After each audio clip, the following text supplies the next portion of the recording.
Ma'am कैसा लग रहा है आपको, क्या कहना चाहेंगी आप? बहुत अच्छा लग रहा है।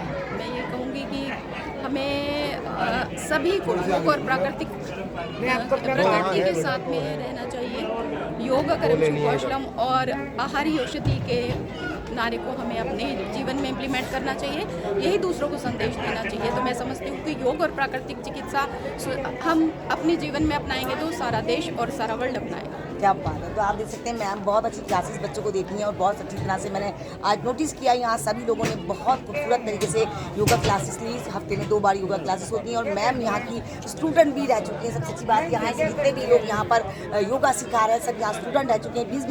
20-30 साल हो चुके हैं, लोगों की तो उम्र भी गुजर चुकी है, मगर योगा की अगर बात करते हैं तो सारी मैम बहुत ही खूबसूरत है और योगा के माध्यम से काफ़ी बदलाव अपनी ज़िंदगी में कर चुकी हैं, अपनी लाइफ में कर चुकी हैं। तो लोगों को भी चाहती है कि आप भी खूबसूरत रहें, अपनी ज़िंदगी कुछ बदलना है तो योगा में आए। थैंक यू सो मच आप सभी का कि आपने मेरे टीम जनता की आवाज़ को समय दिया।